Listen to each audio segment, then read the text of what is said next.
Hello বন্ধুরা, welcome to গল্পের রামধনু। আমি সন্দীপা ফিরে এসেছি কলাবতী সিরিজের কলাবতীর দেখাশোনার দ্বিতীয় পর্ব নিয়ে। গল্প এবং গল্প পাঠ যদি ভালো লাগে তাহলে সবাইকে অনুরোধ করব চ্যানেলটি সাবস্ক্রাইব করতে এবং লাইক শেয়ার কমেন্ট করে আমাকে উৎসাহিত করতে। কলাবতী সিরিজের বাকি গল্পগুলি আমার চ্যানেলে আপলোড করা আছে, আপনারা চাইলে শুনে দেখতে পারেন।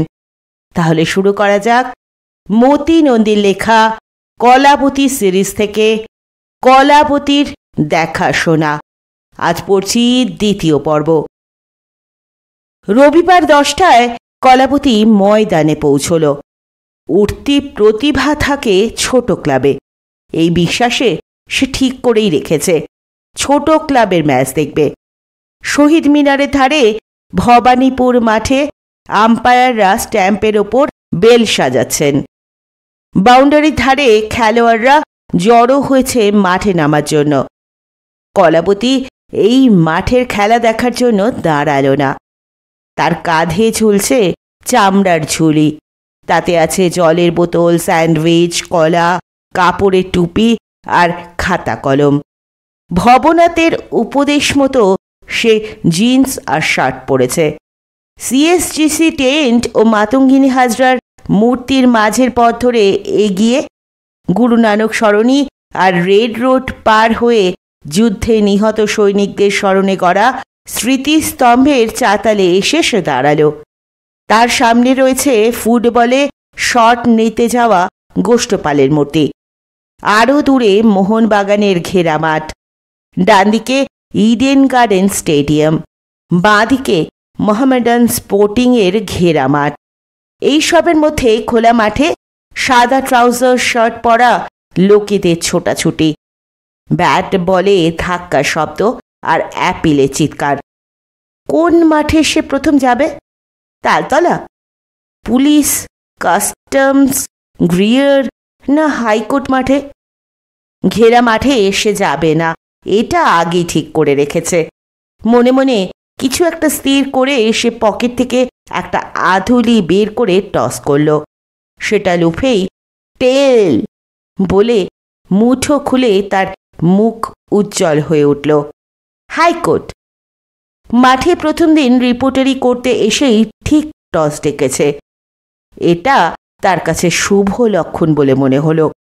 টেন্টের বাইরে বাউন্ডারির ধারে ছোট একটা শামিয়ানা, তার নিচে দুই দলের স্কোরাররা টেবিলে স্কোর লেখার খাতা বিছিয়ে পাশাপাশি বসে, সঙ্গে পেন্সিল, ইরেজার, নানা রঙের কলমে ভরা বাক্স, স্টিলের কয়েকটা চেয়ার আর একটা বেঞ্চ পাতা। দুদলের কিছু খেলোয়াড়, ক্লাব কর্তা তাতে বসে। দর্শক বলতে কেউই নেই। চমৎকার বাতাস বয়ে আসছে গঙ্গার দিক থেকে।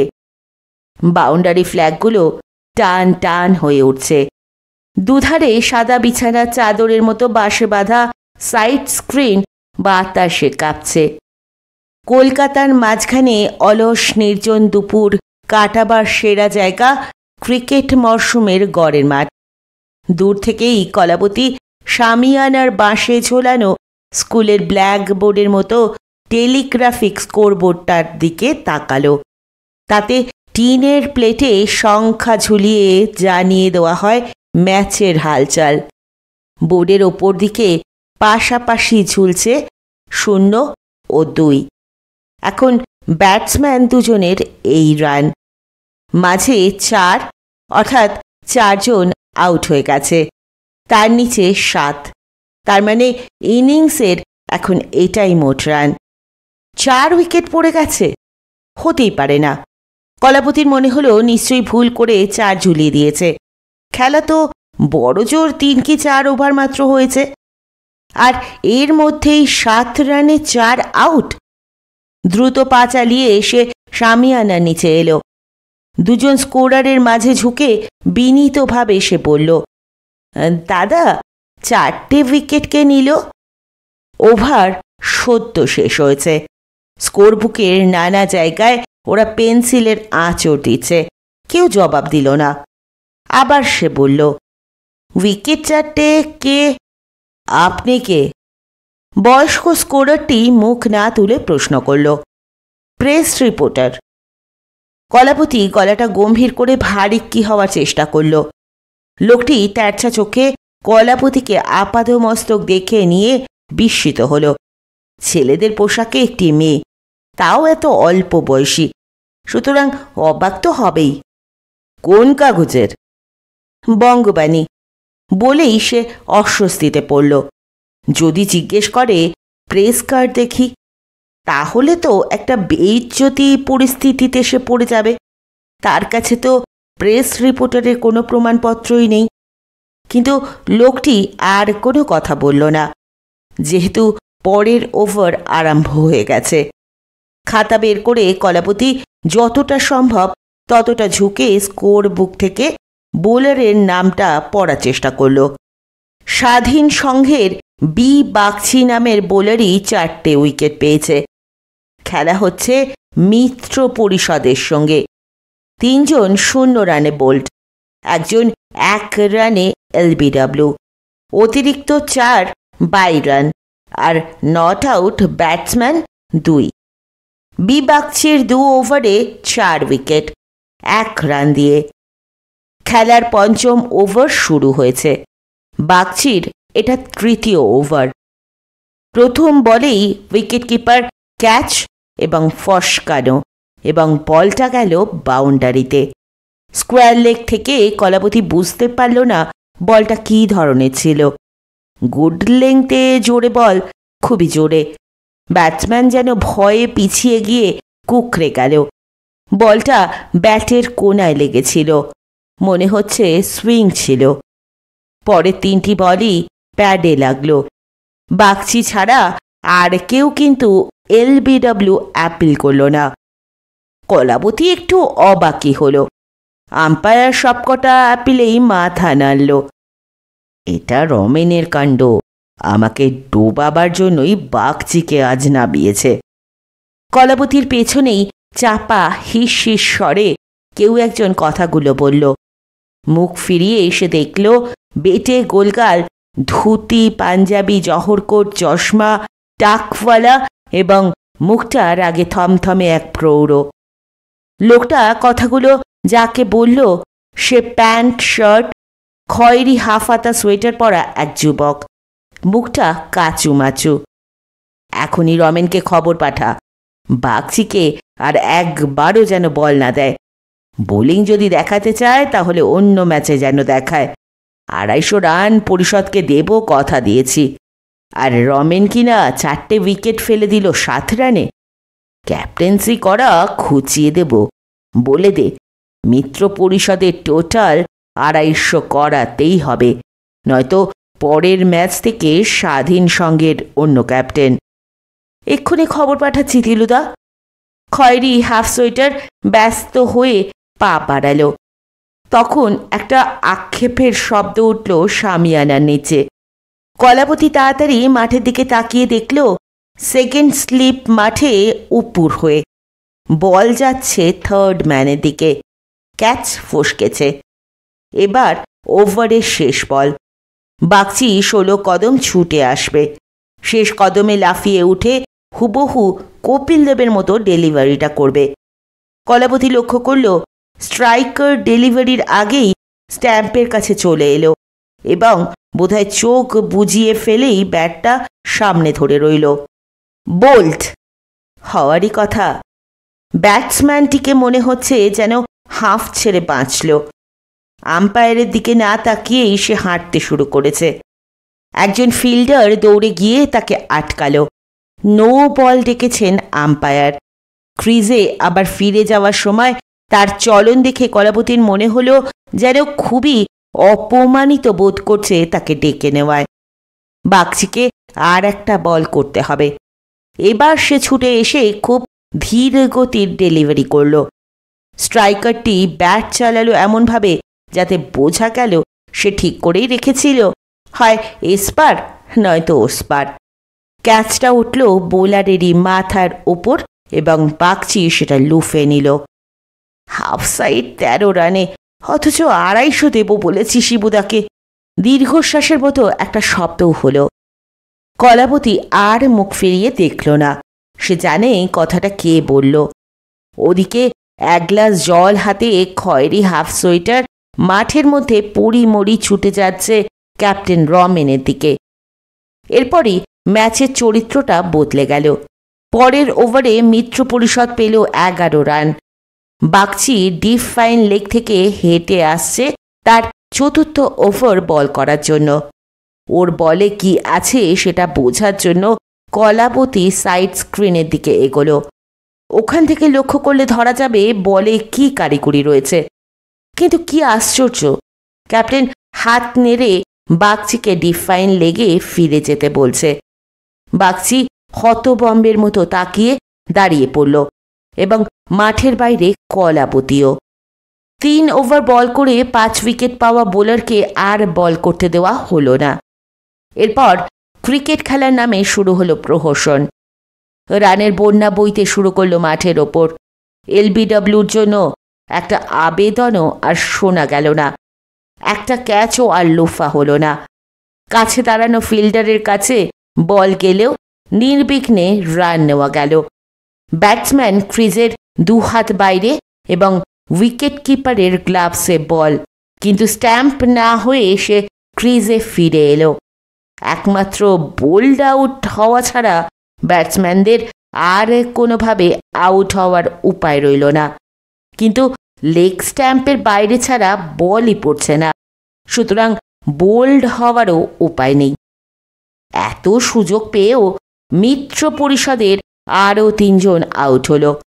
রানের জন্য দৌড়ে দৌড়ে ক্লান্ত হয়ে একজন ব্যাটসম্যান হুমড়ি খেয়ে পড়ে চটপট আর ওঠারই চেষ্টা করল না। তাকে রান আউট না করে উপায় নেই, তাই করা হলো। আর একজন ড্রাইভ ধরনের কিছু একটা করার পর বলটা ব্যাট থেকে স্ট্যাম্পে এসে লাগলো। তৃতীয় জন খুব জোরে সামনে দাঁড়ানো সিলি মিড অফের দিকে বল মারে। সে বেচারি নিজের পেট বাঁচাবার জন্য খপ করে বলটা ধরে নেয়। পেট রক্ষা করার আনন্দে সে ক্যাচটা ফেলে দেওয়ার কথা ভুলে যায়। খেলা দেখতে দেখতে কলাবতীর 8 খরা বগদিঘি ক্রিকেট ম্যাচের কথা মনে পড়ে যাচ্ছিল। গ্রামের ক্রিকেট আর কলকাতার ক্রিকেট তার কাছে যেন সমান মনে হলো। তার থেকেও যেটা বেশি করে অনুভব করল, এই রকম গড়া পেটা করে খেলে যারই লাভ হোক, ক্ষতিটা হচ্ছে বাংলার। ময়দানে যে এইভাবে ক্রিকেট খেলা হয় এটা সে জানত না। মিত্র পরিষদের ইনিংস লাঞ্চে হলো 8 উইকেটে 252 রান। 2 দলের খেলোয়াড়রা টেন্টে বসে যখন খাওয়ায় ব্যস্ত, তখন প্রায় নির্জন শামিয়ানার নিচে কলাবতী স্যান্ডউইচের মোড়ক খুলল।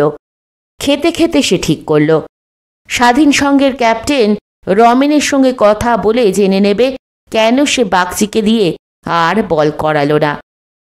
মিত্র পরিষদ ফিল্ড করতে নামার পর কলাবতী দেখল রমেন টেন্টে ঢোকার কাঠের ফটকের কাছে দাঁড়িয়ে সিগারেট খাচ্ছে, সম্ভবত ব্যাটিং অর্ডারে নিচের দিকে, তাই এখনো প্যাড পড়েনি। আপনাকে একটা কথা জিজ্ঞেস করব? একটি মেয়ে দুপুরে ময়দানে ক্রিকেট মাঠে, তাও আবার কথা বলতে চায়। সুতরাং রমেন খুব অবাক হয়ে বলল, বলুন। আমি বঙ্গবাণীর রিপোর্টার। রমেন আরও অবাক। ভর দুপুরে রিপোর্টারি করতে কোনো মেয়েকে সে কখনো দেখেনি।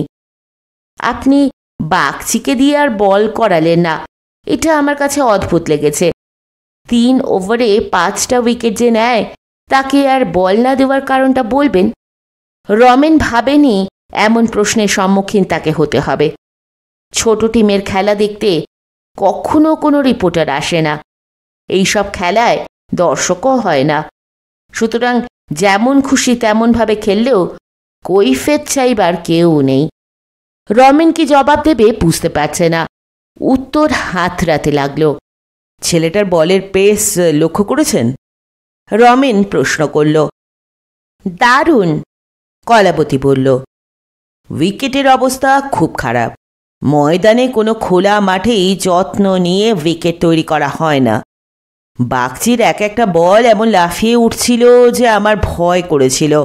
মনে হলো ব্যাটসম্যানদের মারাত্মক চোট লাগতে পারে, মারাও যেতে পারে। তাই আর ওকে বল দিইনি। চমৎকার একটা যুক্তি দাখিলের সুখ রমেনের মুখে ছড়িয়ে পড়ল। কিন্তু আমি যতটুকু দেখলাম তাতে একটা বলও লাফাতে দেখিনি। না না, কি বলছেন আপনি? ওর থার্ড ওভারে 3টে বল ব্যাটসম্যানের কপালের কাছে উঠেছিল। কলাপতি বুঝল তর্ক করে লাভ নেই, তাই সে এবার চালাকির আশ্রয় নিল। গলাটা একটু নামিয়ে বলল, তিলুদা কিন্তু আমাকে বলেছেন মিত্র পরিষদকে আজ 250 রান দেবেন। আমাকে আন্ডার প্রিপেয়ার্ড উইকেট বা ইনজুরি হতে পারে বলে কোনো লাভ নেই। রমেনের অপ্রতিভ অবস্থাটা কেটে যাওয়ার পর মুখটা থমথমে হয়ে উঠল। হ্যাঁ, আপনি যদি ওদের 250 রান না দেওয়াতে পারতেন তাহলে কিন্তু পরের ম্যাচেই উনি ক্যাপ্টেন্সি থেকে আপনাকে বরদাস্ত করতেন। তাই বলেছে বুঝি? রমেন তাতে দাঁত ঘষল। অফ দ্য রেকর্ড বলছি, পরিষদ হলো শিবু ঘোষের টিম। শিবু ঘোষ নিশ্চয় জানেন বাংলার ক্রিকেটের একটা কেষ্টু বিষ্টু, অনেক ক্ষমতা রাখে। শুনছি 96-এ ওয়ার্ল্ড কাপ ক্রিকেটের খেলা এখানে আনার চেষ্টা হবে। তখন অনেক কমিটি সাব কমিটি হবে। শিবু ঘোষ ইচ্ছে করলেই তিলুদাকে একটা কমিটিতে ঢুকিয়ে দিতে পারে। এইবার কি বুঝতে পেরেছেন কেন পরিষদকে তোয়াজ করে জিতিয়ে দেওয়ার ব্যবস্থা হয়েছে? আপনাকে বলেই দিচ্ছি, আমরা 150 রানের মধ্যেই আউট হব। খেলাটা দেখুন আর আমার কথাটা মিলিয়ে নিন। আপনি এইভাবে গড়াপেটা খেলা খেলতে রাজি হলেন? কলাবতীর স্বরে আন্তরিক বেদনার ছায়া পড়ল। একটা অল্প বয়সী সম্ভাবনাময় বোলার ভালো বল করে সবার চোখে পড়তে চায়, আর তাকে আপনি এই লাইনে নতুন তাই এসব কথা বলছেন। ময়দানটা আগে ভালো করে ঘুরে দেখুন। হরির লুটের মতো গড়াপেটা ম্যাচ হওয়ায় গত বছর লিগই বাতিল করা হলো। এবছর একদিনের লিগ হয়েছে, কিন্তু তাতে কি গড়াপেটার উচ্ছেদ ঘটেছে? Corrupt, all corrupt. রমেন কথাগুলো বলে সিগারেটটা মাটিতে আছড়ে ফেলে হনন করে টেন্টের মধ্যে ঢুকে গেল। ম্যাচটা শেষ পর্যন্ত দেখার ইচ্ছে কলাবতীর আর রইল না। সে হাঁটতে শুরু করল। 2-3টে মাঠের ধারে দাঁড়িয়ে কিছুক্ষণ খেলা দেখে আবার হাঁটতে লাগল। কোনো মাঠেই তার চোখ বা মন বসল না। বুদ্ধি নেই, সাহস নেই, পরিচ্ছন্নতা নেই।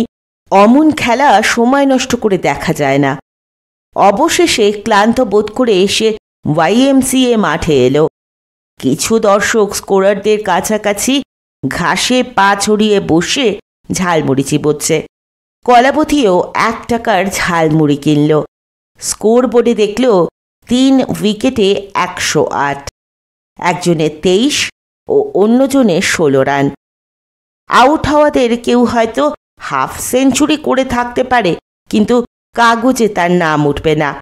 সেজন্য 90-90 অন্তত করতে হবে। কলাবতী দর্শকদের পাশে গিয়ে বসল। একজনের কাছ থেকে জেনে নিল খেলা হচ্ছে সবুজ পাতার সঙ্গে কদমতলা ফ্রেন্ডসের। ব্যাট করছে পাতা। হঠাৎ তার মনে হলো কিছু যেন একটা হচ্ছে। আম্পায়াররা কেমন যেন অন্যমনস্ক। 7 বলে ওভার হলো, এমনকি 8 বলেও। মিড উইকেটের ফিল্ডার বলের পেছনে ছুটতে ছুটতে বলে শট মেরে বাউন্ডারি পার করিয়ে দিল। বল এন্টার শর্ট পিচ পড়ছে। যেন স্বাধীন সংঘেরই ফিল্ডিংটা কলাবতীর মনে হলো আবার সে দেখছে। তবে এখানে এগুলো ঘটছে শুধু একজন ব্যাটসম্যানের ক্ষেত্রেই, যে গাভাস্কারের মতো সাদা সান হ্যাট পরে খেলছে। গাভাস্কারের মতোই বেটে গাট্টা গুট্টা, ব্যাট ধরা, হাঁটা চলাও তার মতো। ওরে ইন্দ্রজিৎ বাবা, আঁকুপাকু করিসনি। দর্শকদের একজন ব্যঙ্গ ভরে চেঁচিয়ে উঠল, তোর সেঞ্চুরি হবেই হবে, একটু রয়ে শয়ে দেখে খেল। কলাবতী মুখ ফিরিয়ে দেখল 23 সংখ্যাটা 44 হয়ে গেছে 3 ওভারেই। হাফ প্যান্ট পরা একটি ছেলে বোর্ডে স্কোর ঝোলাবার কাজ করছে। স্কোরারদের পেছনে গিয়ে কলাবতী দাঁড়ালো। আই তালুকদারের নামের ঘরে দেখল 10টা বাউন্ডারি আর 4টে 1 লেখা। Boundary I Talukdar. এক স্কোরার বলে দিল। অন্যজন তার স্কোর বইয়ে 4 বসালো। বিলু, স্কোর 52 কর। স্কোরার চেঁচিয়ে হাফ প্যান্ট পরা ছেলেটিকে নির্দেশ দিল। 52 কেন?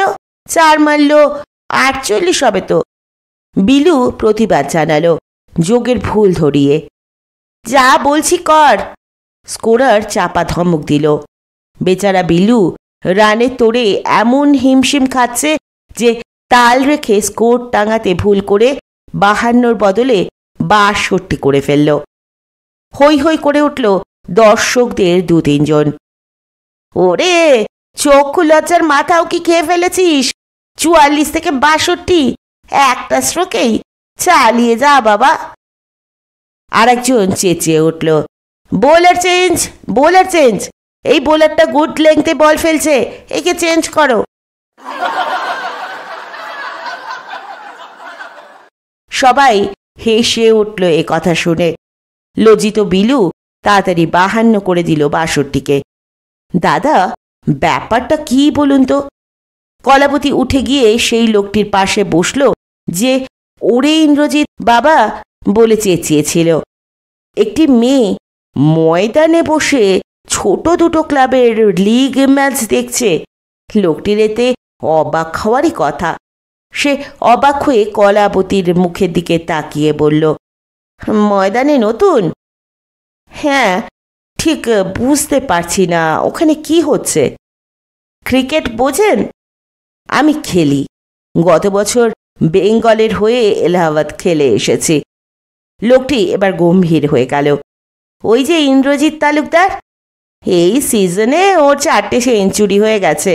ওকে বেঙ্গল টিমে ঢোকাবার দাবিটা জোরালো করতে আরও অন্তত একটা সেঞ্চুরি দরকার। সেই সেঞ্চুরিটাই ওখানে হচ্ছে। হলে বেঙ্গল টিমে ইন্দ্রজিৎ ঢুকে যাবে? যাবে, ওর লবিটা ভালো। অন্তত 14 জনের মধ্যে তো আসবেই। কদমতলা ফ্রেন্ডস এতে রাজি হলো? কদমতলা ফ্রেন্ডস তো আর চ্যাম্পিয়নশিপের জন্য লড়ছে না, লিগের মাঝামাঝি জায়গায় রয়েছে, ওখানেই থেকে যাবে। সুতরাং এই ম্যাচটা হারলে ওদের কোনো ক্ষতি হবে না। অথচ সবুজ পাতা ঋণী হয়ে রইল কদমতলার কাছে। পরে যখন কদমতলার দরকার হবে সবুজ পাতা ঋণ শোধ করে দেবে।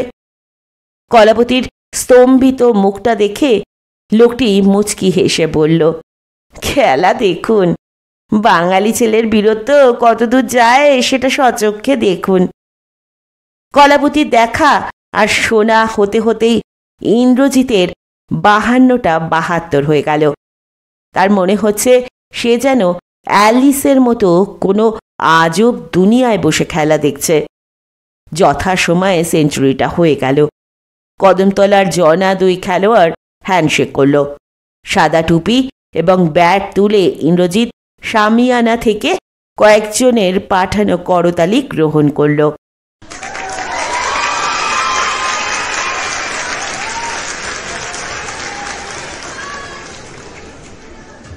সবুজ পাতা শেষ পর্যন্ত 3 উইকেটে ম্যাচটা জিতল। কলাবতী স্কোর বই থেকে খেলার ফল টুকে নেওয়ার সময় দেখল ইন্দ্রজিতের অপরাজিত 124 রানে আছে 23টি বাউন্ডারি ও 3টে ওভার বাউন্ডারি। 100 রানে পৌঁছেছে 44 বল খেলে। ভবনাথদা বলেছিলেন, কার কি বক্তব্য জেনে নেবে। কোট খুলে চেয়ারে বসে একজন আম্পায়ার চা খাচ্ছেন। কলাবতী তার কাছে গিয়ে জিজ্ঞেস করল, স্কোর বুকে যে জোচ্চুরি করে রান বাড়ানো হলো, তাতে আপনারা আপত্তি করলেন না? বাড়ানো হয়েছে নাকি? তিনি আকাশ থেকে পড়লেন, আমরা তো মাঠে ছিলাম, স্কোরে কি লেখা হয়েছে তা তো আমাদের পক্ষে জানা সম্ভব নয়। 2 দলেরই স্কোরার স্কোর রেখেছে, কেউ তো আমাদের কাছে এই নিয়ে কমপ্লেন করেনি, সুতরাং আমাদের কিছুই করার নেই। কলাবতীর মনে হলো ময়দানে আর তার থাকার দরকার নেই। শরীর ক্লান্তিতে ভরে উঠেছে। সারাদিনই ফিল্ড করে স্কোরবোর্ডে 300 দেখার মতো এখন তার মনের অবস্থা। কলাপতি সিএসডিসির কাঠের ফটক ঠেলে ঢুকেই দেখল তাঁবুর বাইরের বাগানে খদ্দরের পাঞ্জাবি ধুতি পরা কৃষ্ণপদ ভট্টাচার্য একটা চেয়ারে বসে। তোমার জন্যই চলে এলুম, একে নতুন তাই মেয়ে, চেনা পরিচয়টা করিয়ে না দিলে কেউ তো তোমায় পাত্তা দেবে না। এই যে রূপায়ণ, এদিকে আয়। কৃষ্ণপদ প্রচুর দাড়িওয়ালা চশমা পরা একজনকে ডাকল। একে চিনিস? এর নাম কলাবতী সিংহ, আমাদের কাগজে স্পোর্টসে জয়েন করেছে, আজই প্রথম মাঠে এলো। ভালো ক্রিকেট খেলে, ভালো লেখে। তাই নাকি? কাল তাহলে তো বঙ্গবাণী পড়তে হবে। কলাবতী শুনে খুশি হলো, আবার ভয়ও পেল। তার লেখা পড়ে যদি হাসে, যদি বলে কাঁচা ছেলে মানুষই, কিচ্ছু বোঝে না। কৃষ্ণপদ আর একজনকে ডাকল। এই দেবাশিস, শুনে যা। কেষ্টদা, 1 মিনিট। কালো রং, দাড়িহীন, সরু গোফের লোকটি একজনের সঙ্গে কথা বলছে। কৃষ্ণপদ তখন ফিসফিসিয়ে কলাবতীকে জিজ্ঞেস করল, মাঠে গেছিলে তো? হ্যাঁ, 2 মাঠে খেলা দেখেছি। কিছু পেলে লেখার মতো? হ্যাঁ, পেয়েছি। প্রথম মাঠে। কলাবতী থমকে পড়ল কৃষ্ণপদর ঠোঁটে তর্জনীর চাবি দেখে। চুপ! রূপায়ণ, দেবাশিস, ওই যে সুপ্রিয়, এদের সামনে একদম মুখ খুলবে না। যা খবর পাবে পেটের মধ্যে রাখবে। এটা হলো সাংবাদিকতার ফার্স্ট লেসন। কাউকে কোনো খবর সাপ্লাই করবে না। কি সাপ্লাই করবে না কেষ্টদা? আরে তুমি তো কলাবতী সিনহা। দেবাশিস এগিয়ে এসে বলল। কি করে চিনলি একে? কৃষ্ণপদ পাল্টা প্রশ্ন করল। ওকে তো খেলতে দেখেছি। দাঁড়াও দাঁড়াও। দেবাশিস তর্জনী দিয়ে কপালে 4টে টোকা মেরে স্মৃতির ভাণ্ডারের ঢাকনা খুলে বের করে আনল। গত বছর এই ইডেনেই ফার্স্ট বলেই তো তুমি বোল্ড হয়েছিলে। ইয়েস ইয়েস, বোলার ছিল ডায়না এদুলজি। আমি অবশ্য মেয়েদের ক্রিকেট দেখি না, একটা কাজে মিনিট 10 জন্য গিয়ে পড়েছিলাম। ফার্স্ট বলেই, অ্যাম আই কারেক্ট? কলাবতীর শ্যামলা রঙের মুখ লজ্জায় পলকের জন্য বেগুনি হয়ে উঠল। মুখে হাসি টেনে বলল, 100% কারেক্ট। 1 মিনিট। দেবাশিস ব্যস্ত হয়ে টেন্টের ভেতর ঢুকে গেল। কলাবতী মুখ নাবিয়ে কিভাবে তার রিপোর্ট শুরু করবে তাই ভাবতে লাগল। কৃষ্ণপদর মনে হলো প্রথম বলেই বোল্ড হওয়ার লজ্জায় কলাবতী হয়তো মন মরা হয়ে পড়েছে। তাকে চাঙ্গা করার জন্য বলল, আরে প্রথম বলে কে না আউট হয়? গাভাস্কার হয়নি? এই ইডেনেই তো মার্শালের বলে হয়েছে। আর গোল্লা করা, জানো, একবার ডব্লিউজি গ্রেসের কাছে এক ছোকরা খুব লম্বা লম্বা বাদ ছাড়ছিল। সে নাকি দারুণ ব্যাট করে, বড় বড় স্কোর করেছে। অনেকক্ষণ শুনে গ্রেস জিজ্ঞেস করলেন, কখনো গোল্লা করেছ? ছোকরা বুক ফুলিয়ে বলল, জীবনে 16 রানে আউট হয়নি। গ্রেস শুনে বললেন, তাহলে ক্রিকেটের কিছুই তো শেখোনি। বুঝলে কলাবতী, গোল্লা করার খুব প্রয়োজন আছে। তাহলে ওটাকে 100 করার জন্য তুমি চেষ্টা করবে, তাই না? কলাবতী মাথা নেড়ে সায় দিল। তুমি এখন অফিসে চলে যাও, রেজাল্ট আমি নিয়ে যাবক্ষণ। আমার পৌঁছানোর জন্য অপেক্ষা করো না, তুমি লিখে দিয়ে চলে যেও। আমি রেজাল্টগুলো তলায় জুড়ে দেব। বঙ্গবাণীর খেলার বিভাগে পৌঁছে সে কাউকেই দেখতে পেল না। অবশ্য সেজন্য তার কোনো অসুবিধে হলো না। কৃষ্ণপদ যা বলে দিয়েছিল কলাবতী তাই করল। 2 মাঠে যা দেখেছে, শুনেছে এবং বুঝেছে সেগুলো যথাসাধ্য গুছিয়ে ঝাঁঝালো ভাষায় লিখে অবশেষে আক্ষেপ জানিয়ে শেষ করল। নিচের দিকে যদি এইভাবে খেলা হয়, বুনিয়াদটাই যদি ভেজাল দিয়ে তৈরি হয়, তাহলে এরপর সুউচ্চ অট্টালিকা কখনোই তৈরি করা যাবে না। প্রায় 1 কলামের একটা রচনা লিখে পেপার ওয়েট চাপা দিয়ে সে বাড়ি চলে গেল। রাত্রে রাজশেখরকে সব বিস্তারে মাঠের অভিজ্ঞতা জানিয়ে বলল, দাদু, তোমার সামার গেমস আর গুড ডেজ যেখান থেকে বের করেছো আবার সেখানেই তুলে রেখে দাও। আমার আর কার্ডস পড়ার দরকার নেই। সে কি রে, আমি যে দুদিন ধরে কত ভালো ভালো জায়গা অনুবাদ করে রাখলাম, তার কি হবে? সত্যশেখর আক্ষেপ জানিয়ে বললেন, বাংলার ক্রিকেট সুউচ্চ অট্টালিকা না হোক, তোর লেখাটা তো চোখে পড়ার মতো উচ্চতরের হতে পারবে।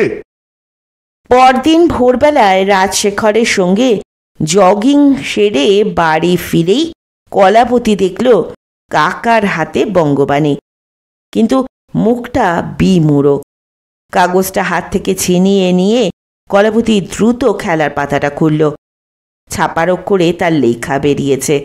হাজার হাজার লক্ষ লক্ষ মানুষ তা পড়বে, নাই বা তার নাম দিয়ে বেরোলো, কিন্তু খেলার নামে যা চলছে তার একটা আংশিক ছবি তো সে তুলে ধরেছে। কত লোক প্রশংসা করে বলবে, এমন লেখাই তো চাই। প্রতিশ্রুতি মানরা কিভাবে নষ্ট হয় সেটা তো নিজের চোখে বাকচিকে দেখে লিখেছে, কিন্তু তার লেখাটা কোথায়? কলাপতির মাথায় এবার ভেঙে পড়ল যেন বাংলার ক্রিকেটের সুউচ্চ অট্টালিকায়। তার লেখাটা কোথায়? ঝড়ের মতো শত রান হেডিং দিয়ে লম্বা এক কলামের লেখায় স্টাফ রিপোর্টার শুরু করেছে। রবিবার YMCA মাঠের ওপর ঝড় বয়ে গেল। মাত্র 44 বলে সবুজ পাতার ইন্দ্রজিৎ তালুকদার কদমতলার বোলিং তছনছ করে 100 রানে পৌঁছন। মরশুমে এটি তার পঞ্চম শতরান। 23টি বাউন্ডারি ও 3টি ছক্কা মেরে তিনি শেষ পর্যন্ত 124 রানে অপরাজিত থেকে যান। বাংলার রঞ্জি দলের ভঙ্গুর মিডল অর্ডার ব্যাটিংয়ে ইন্দ্রজিতের মতো ব্যাটসম্যানই যে এখন দরকার সে কথা আর বলার অপেক্ষা রাখে না। কিন্তু তার লেখাটার একটা বাক্য তো এতে নেই। সে শুরু করেছিল বাংলার রঞ্জি দলে কেন অন্য রাজ্যের খেলোয়াড়দের সংখ্যা বাড়ছে তার প্রকৃষ্ট এক কারণ রবিবার YMCA মাঠে দেখা গেল। ইন্দ্রজিৎ তালুকদার মরশুমে তার পঞ্চম লিগ শতরানটি 44 বলে করলেন কদমতলা ফ্রেন্ডসের ফুল টস ও শর্ট পিচ বলের ভর্তুকি তারা। বাংলা দলে ইন্দ্রজিৎকে এরপর নেওয়ার জন্য নিশ্চয়ই জোর দাবি উঠবে। কলাবতী ফ্যাল ফ্যাল চোখে কাকার দিকে তাকালো। সত্যশেখরেরও সেই রকম অবস্থা। লেখাটা কাল টেবিলে রেখে চলে এসেছিস? উড়ে টুড়ে মানে হারিয়ে দাঁড়িয়ে যায়নি তো? ঢোক গিলে সত্যশেখর বললেন। কলাবতী মাথা নাড়ল। পেপার ওয়েট চাপা দিয়ে রেখে এসেছিলুম। তাহলে? কলাবতীর চোখ দিয়ে তরতর করে জল নেমে এলো। তার প্রথম সাংবাদিকতার প্রয়াস ছাপার মুখ আর দেখল না। তুমি নিশ্চয়ই মনক্ষুণ্ণ হয়েছ। কৃষ্ণপদ তার পাশে বসা গম্ভীর মুখ কলাবতীকে একগাল হেসে বলল, আরে সাংবাদিকতার এটাই তো ফার্স্ট লেসন। খবরের কাগজে আগে থাকবে খবর, সাহিত্য ফাহিত্য মন্তব্য উপদেশ পরামর্শ থাকবে, অবশ্যই থাকবে, কিন্তু পরে। তুমি পরেশ কি সুব্রতকে জিজ্ঞেস করে দেখো। আবার আমায় নিয়ে কেন টানাটানি করছো কেষ্টদা? সুব্রত কপি লিখতে লিখতে কলাবতীর দিকে আর চোখে তাকিয়ে আবার বলল, লেখাটা ফেলে না দিয়ে ওকে তো বলতে পারতে এটাকে কিছু এধার ওধার করে একটা ফিচারের মতো লিখে দাও। আমাদের তো মাঝে মাঝে ম্যাটার শর্ট পড়ে যায়, তখন ওটা চালিয়ে দেওয়া যেত। তা অবশ্য বলতে পারতুম। কৃষ্ণপদ তার ডান দিকের চুল আলতো দুটো থাপ্পড়ে চেপে বসালো। তাহলে কলাবতী তুমি আরও 2-1টা ম্যাচ দেখে ফিচার গোছের একটা লেখা লিখে ফেলো। ছোট করে লিখবে। তোমার লেখাটা এত বড় করে ফেলেছিলে যেন ওয়ার্ল্ড কাপ ফাইনালের রিপোর্ট করছো। লেখাটার আকার দেখেই তো বুঝে গেছলুম বাদ দিতে হবে। তাহলে এবার কোন ম্যাচটায় যাব? শুকনো গলায় কলাবতী জানতে চাইল। পরেশ, ফিক্সচারটা দে তো। টাইপ করা একটা কাগজ পরেশ ফাইল বক্স থেকে বের করে দিল। কৃষ্ণপদ ভ্রু কুঁচকে সেটার দিকে তাকিয়ে বলল, বড় টিমের ম্যাচ থেকে ফিচারের মেটেরিয়াল পাবে না তুমি। সেকেন্ড ডিভিশনের ম্যাচই বরং করো। শনিবার বাগুইহাটি স্পোর্টিং নিজেদের মাঠে খেলবে কদমতলা ফ্রেন্ডসের সঙ্গে। কাকুরগাছি থেকে তোমার যেতেও সুবিধে হবে। মাঠটা কোথায় কেশোদা? মাঠটা কৃষ্ণপদর চুলের ওপর ঘরের ছাদ যেন ভেঙে পড়ল। তাই তো। পরেশ, বাগুইহাটির মাঠটা কোথায় রে? আমি কি করে জানবো? আমি কি ক্রিকেট করি? পরেশ প্যাড থেকে একটা কাগজ প্রবল বিরক্তি নিয়েছিল। কোথা থেকে সব ক্লাব যে সিএবি ধরে আনে। হ্যাঁ রে সুব্রত। কৃষ্ণপদ বিপন্ন চোখে তাকালো। তোমায় ভাবতে হবে না, কলাবতী ঠিক খুঁজে বের করে নেবে। বাগুইহাটির মোড়ে বাস থেকে নেবে, কাউকে জিজ্ঞেস করলেই সে বাতলে দেবে। সুব্রত লেখা থেকে মুখ না তুলে বলল, সাংবাদিকতার ফার্স্ট লেসন হলো এটাই, অজানাকে খুঁজে বের করা। কৃষ্ণপদ হাই তুলে চেয়ারে হালান দিয়ে চোখ বুঝল। বাড়ি ফিরতেই মুরারি জানালো, বড়দি তোমাকে ফোন করেছিলেন। কি দরকার সেটা আর বলেননি, তোমাকে ফোন করতে বলেছেন। কাকা কোথায়? নিচে চেম্বারে, ওর কাছেই ফোনটা এসেছিল। মক্কেল রয়েছে? 3টে লোক তো দেখেছিলুম। দোতলার ফোনটা দিন 7 হলো মোড়ে রয়েছে। কাকা চেম্বারের ফোন ব্যবহার করতে কলাপতি নিচে নেমে এলো। সত্যশেখর ঘরে একা এবং টেবিলের ওপর সাজানো 3 শালপাতা আলু কাবলি। তাকে দেখে সত্যশেখর ব্যস্ত হয়ে বললেন, লোকগুলো এসে আর ওঠেই না। নে শুরু কর, বেশি আর খাবো না, 4টে হয়ে গেছে। বড়দি ফোন করেছিলেন? শালপাতাটা চেটে নিয়ে সত্যশেখর বাজে কাগজে ঝুড়িতে ফেললেন। কলাবতীকে ডায়াল করতে দেখে তিনি অবাক হয়ে বললেন, এগুলো ফেলে তুই আজে বাজে ফোন করতে শুরু করলি? বড়দি আজে বাজে? এই আলু কাবলি আমার জন্য আলাদা করে তৈরি করিয়ে আনে মুরারি, এর কাছে তোর বড়দি?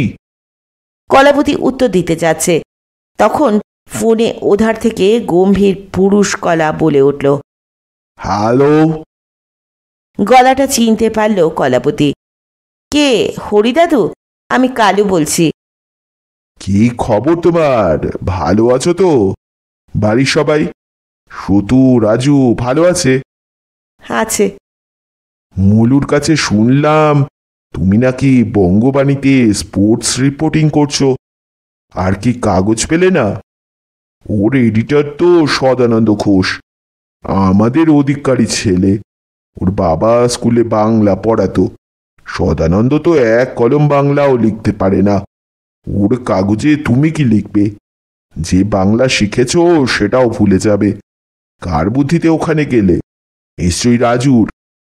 কলাবতী সন্তস্ত্র এবং হুঁশিয়ার হয়ে গেল। না না, দাদুর তো ভীষণ আপত্তি ছিল, ঠিক আপনার মতোই বলেছিলেন। সদানন্দ তো এক কলমও বাংলা লিখতে পারে না, ওর কাগজে লিখলে। কথাটা শেষ করতে পারল না সে। কি বললে? হরিশঙ্কর মুখুজ্জে হুঙ্কা ছাড়লেন। রাজু এ কথা বলেছে? ও বাংলার বোঝাটা কি? ও তো বিদ্যাসাগর মশায়ের উপক্রমণিকা পড়েনি, পড়েছে নেসফিল্ড। সদানন্দর বাংলা বোঝার যোগ্যতা ওর আছে? সম্পাদীয়গুলো পড়ে দেখো, কি হোজ, কি ঝংকার। আমি তো ফৈয়াজ খাঁ সাহেবের গলা শুনতে পাই ওর লেখা থেকে। খুব ভালো করেছো তুমি। এই যে মলু এসে গেছে, ধরো। কে? কালু? হ্যাঁ বড়দি, ফোন করেছিলুম একটা ব্যাপারে। তুমি তো বঙ্গবাণীর স্পোর্টসে জয়েন করেছো। আমার মামাতো দাদার মেয়ে ছুপু টেনিস খেলে, ওকে নিয়ে তুমি লিখতে পারো। দিন রাত পরিশ্রম করছে। স্টেফি গ্রাফ, সাবাতিনি, এরাই ওর আদর্শ। ওদের মতো হতে চায়। প্রভাতদা, বৌদি, ওরাও খুব চেষ্টা করছেন। তুমি এদের নিয়েও লিখতে পারো। ওরা থাকেন কোথায়? লিলুয়ায়, দাদা ওয়েলিংটন জুট মিলে বড় চাকরি করেন। বৌদি কাল এসেছিলেন। কথায় কথায় আমি বললুম আমার এক ছাত্রী খবরের কাগজে স্পোর্টস রিপোর্টার। না বর্দি, আমি ঠিক রিপোর্টার নই, টুকটাক কাজ শিখছি, চাকরি করি না। কলাবতী ভুল ভেঙে দেওয়ার চেষ্টা করল। ওই হলো, তুমি লিখলে সেটা কাগজে বেরোবে। না বর্দি, তার কোনো গ্যারেন্টি নেই। তাহলে প্রভাতদার মেয়ের কথা তোমার পক্ষে লেখা সম্ভব নয়? হতাশা ফুটে উঠল মলয়া মুখার্জির গলায়। বর্দি, আমি বরং মেয়েটিকে আগে একবার দেখি। ও খেলে কোথায়? সাউথ ক্লাবে? কোনো টুর্নামেন্ট জিতেছে? তা তো আমি বলতে পারবো না। ওদের কোয়ার্টারটা বেশ বড়, সঙ্গে অনেকটা জমি আছে, হয়তো সেখানেই খেলে। বৌদি তো তোমার কথা শুনেই লাফিয়ে উঠলেন। একটু পাবলিসিটি পেলে নাকি ঝুপু খুব উৎসাহ বোধ করবে। তাছাড়া স্পন্সর পেতেও সুবিধে হবে। তুমি যদি যাও তো বাড়িতে ওরা গাড়ি পাঠিয়ে দেবেন। না না, ওসব নয়, লিলুয়া স্টেশন থেকে আমায় তুলে নিলেই হবে।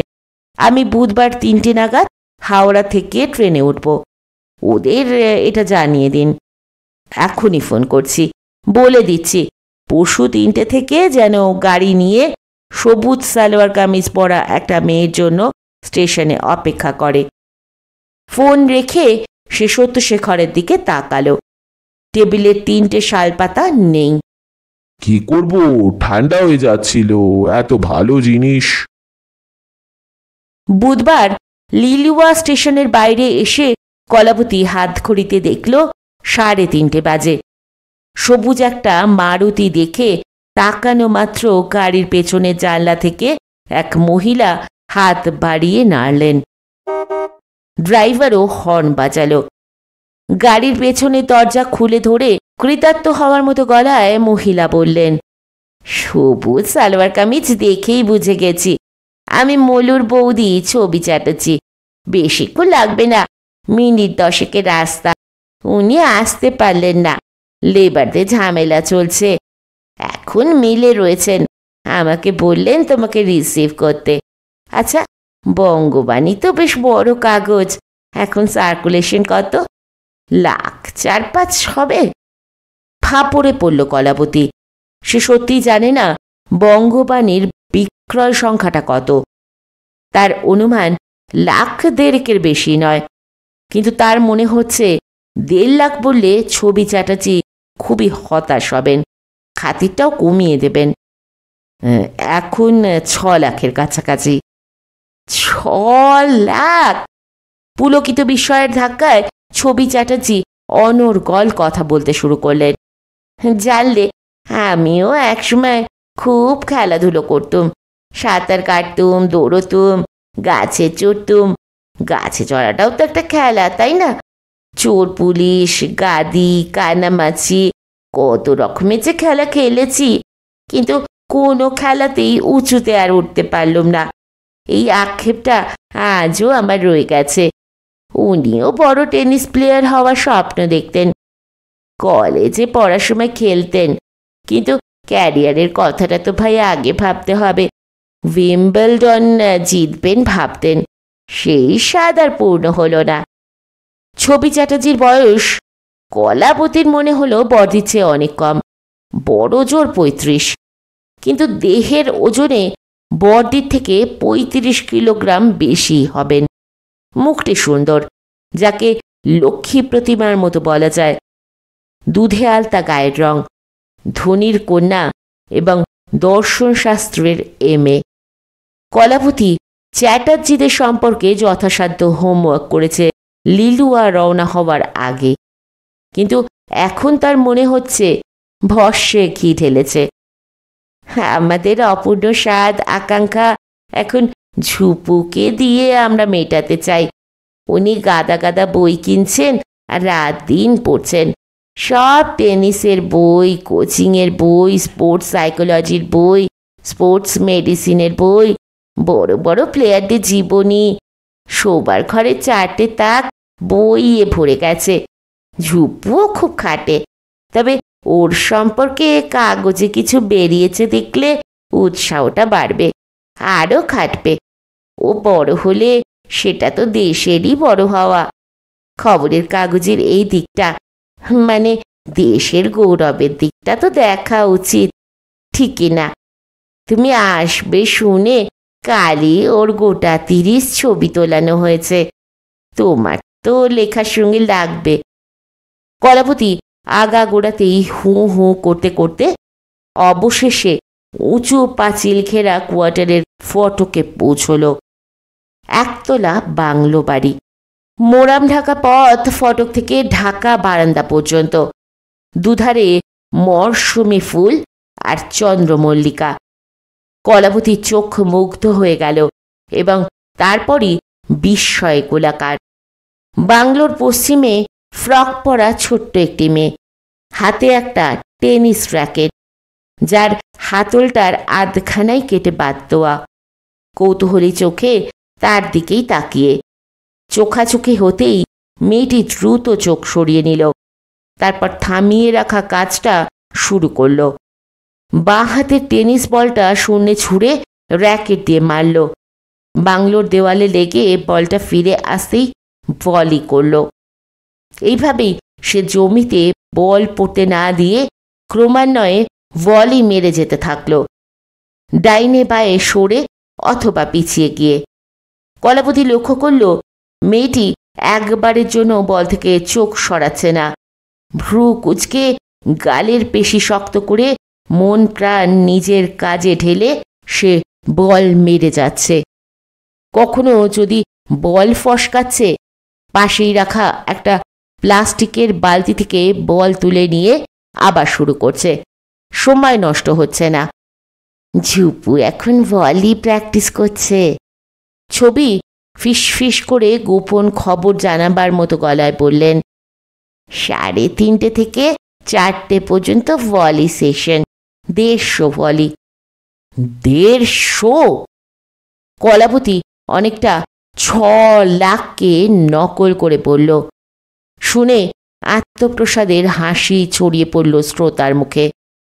3 মাস পর ওটা 200 হবে। 200? তারপর আধ ঘন্টা চলবে ব্যাক হ্যান্ড, 2 হাতের র্যাকেট ধরে, মানে 2 ফিস্টেড ব্যাক হ্যান্ড, যেভাবে মনিকা সেলস মারে। তুমি দেখেছ তো? টিভিতে দেখেছি। আধ ঘন্টায় ঝুপু কটা মারবে? 50টা। আমরা সপ্তাহে ট্রেনিং শিডিউলই ওকে লিখে দিই। গত হপ্তায় মেরেছে 45টা। 3 মাস পর এটা হবে 110। ব্যাক হ্যান্ডের পর 15 মিনিট রেস্ট, তখন ওর ঘাড়ে হাতে ম্যাসাজ করে দিই।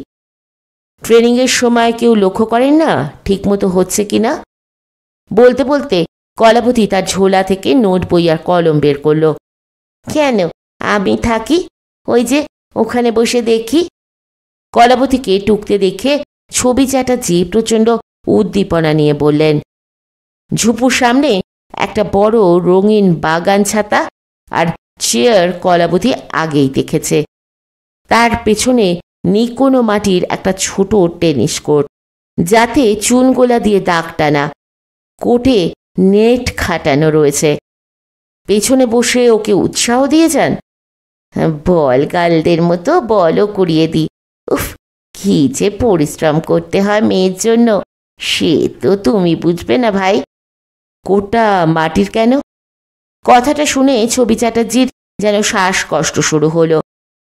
বলছো কি ভাই? ঘাসের কোর্ট পৃথিবীতে আর কটা? সবই তো ক্লে কোর্ট। উইম্বলডন ছাড়া সার্কিটে আর ঘাস কোথায়? কলাপতি মনে মনে জিভ কামড়ালো। বড্ড ভুল প্রশ্ন সে করে ফেলেছে।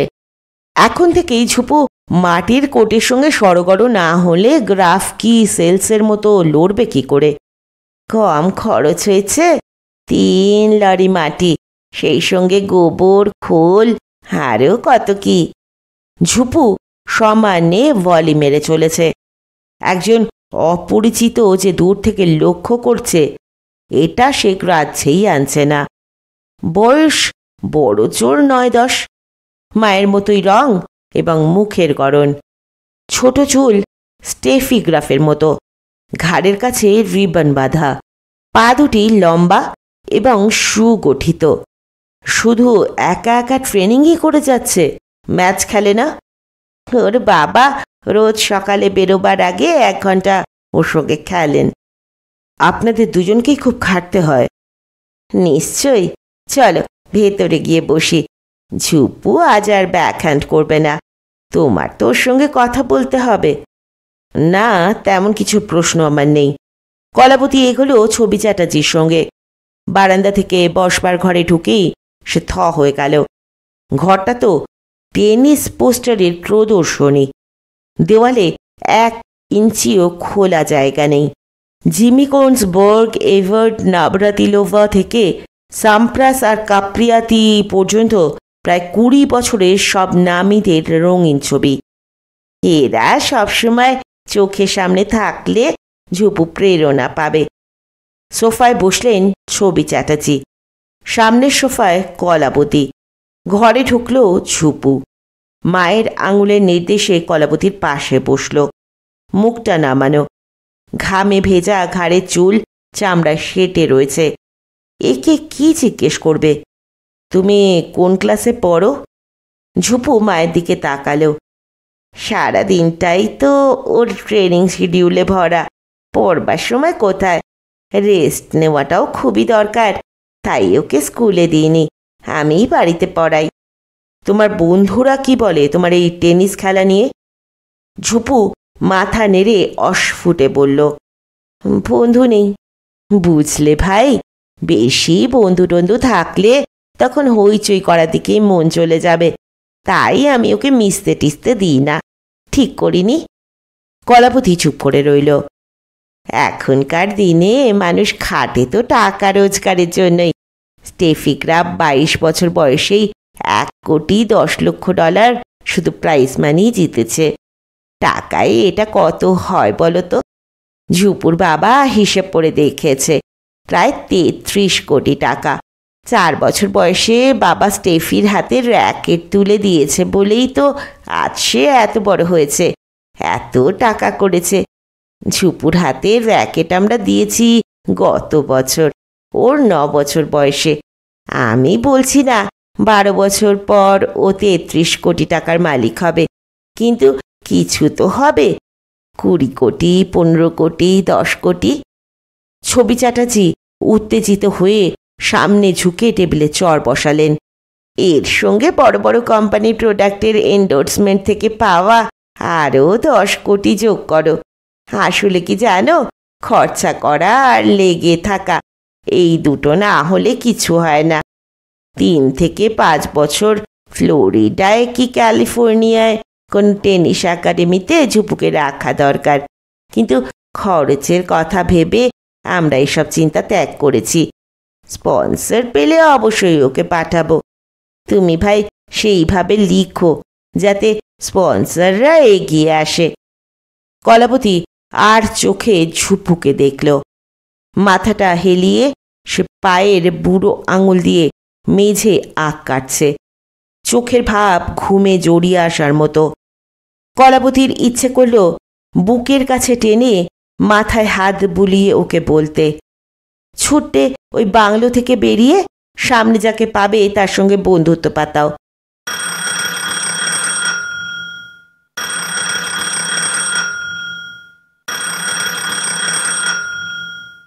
ভেতরের ঘরে ফোন বেজে উঠল। ছবি চ্যাটার্জি হাসছি বলে উঠে গেলেন। সেই ফাঁকে কলাবতী নিচু স্বরে ঝুপুকে জিজ্ঞেস করল, তোমার ভালো লাগে রোজ এইভাবে ট্রেনিং করতে? মেয়েটি শুধু তাকিয়ে রইল। বলো না, ভয় কি আমাকে বলতে? ভেতর থেকে ছবি চ্যাটার্জির গলা ভেসে এলো, হ্যাঁ হ্যাঁ এসেছে, তুমি কি এখন আসতে পারবে না? কলাবতী আবার জিজ্ঞেস করল, তোমার স্কুলে যেতে ইচ্ছে করে না? ঝুপু মাথা হেলিয়েই সিধে করে নিল। তার মা ফিরে এসেছেন।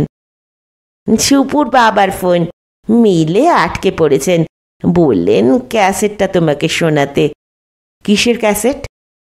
ইন্টারভিউয়ের ক্যাসেট।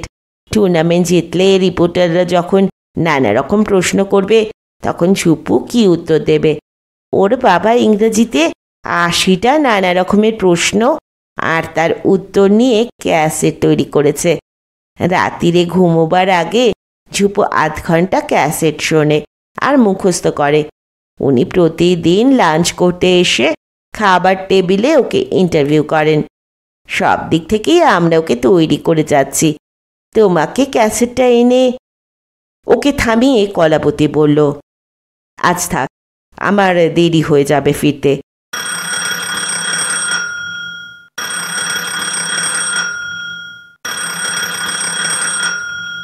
আবার ফোন বেজে উঠল।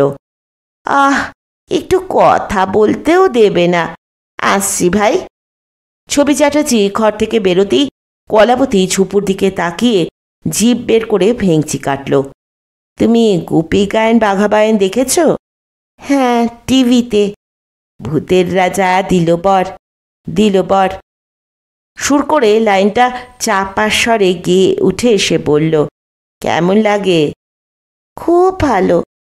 পাশের ঘর থেকে ভেসে এলো, আর বলবেন না মিসেস দাস, কোথা থেকে যে এরা ঝুপুর খবর পেল, একেবারে ফটোগ্রাফার নিয়ে হাজির হয়েছে। অরণ্যদেব। ঝকমক করে উঠল ঝুপুর চোখ। সকালে কাগজওয়ালা কাগজ দিলেই আমি বারান্দায় দাঁড়িয়ে টুক করে পড়ে নিই। তারপর কি করো? বাবা সার্ভিস প্র্যাকটিস করায়। কতক্ষণ? 50টা। করতে ভালো লাগে? না। বলেই মুখটা পাংশু হয়ে গেল ঝুপুর। রেলের এক অফিসারের বউ।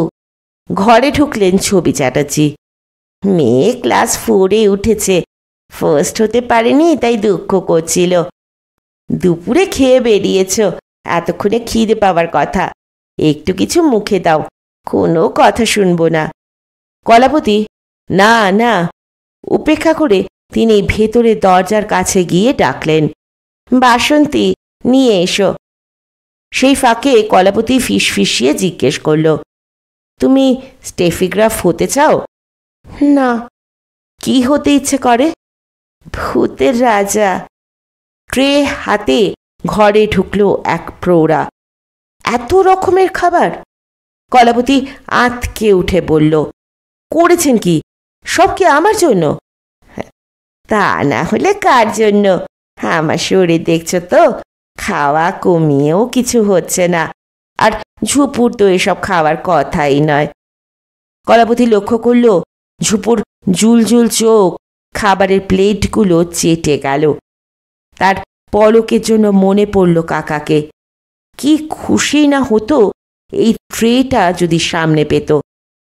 মাংসের সিঙ্গারা, চিংড়ির কাটলেট আর পুডিংটা আমার করা।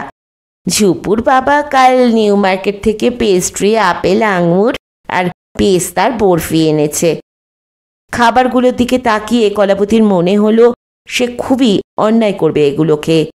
মেয়েকে নিয়ে একটা লেখা খবরের কাগজে যাতে বেরোয়, সেজন্য খাদ্যের আড়ম্বর দিয়ে এটা তাকে খুশি করার চেষ্টা।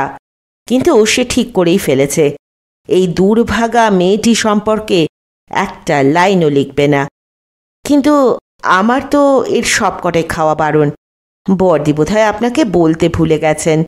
দিন 7 হলো জন্ডিস থেকে উঠেছি। খাওয়া দাওয়া প্রচণ্ড রেস্ট্রিক্টেড। সামান্য বেনিয়ম হলেই আবার শুরু হতে পারে। আমায় মাফ করবেন। কলাবতী ঝোলা কাঁধে উঠে দাঁড়ায়। অন্তত একটা কিছু। ছবি চ্যাটার্জির কাতর স্বরে হতাশাটা স্পষ্ট। না, এবার আমি যাব। কলাবতীর স্বরে এবং শরীরে কাঠিন্য ফুটে উঠল। ঘর থেকে বেরিয়ে এসে বারান্দায় এলো। মারুতিটা ফটকের সামনে অপেক্ষা করছে। পায়ে পায়ে ঝুপু ঘর থেকে বেরিয়ে এসেছে। গাড়ি তোমাকে স্টেশনে দিয়ে আসবে, কিন্তু একটু কিছু মুখে দিলে না আমার খুব খারাপ লাগছে। একটু ভালো হয়ে নেই, তারপর একদিন এসে প্রচুর খেয়ে যাব। কলাবতী হাসল ঝুপুর দিকে তাকিয়ে।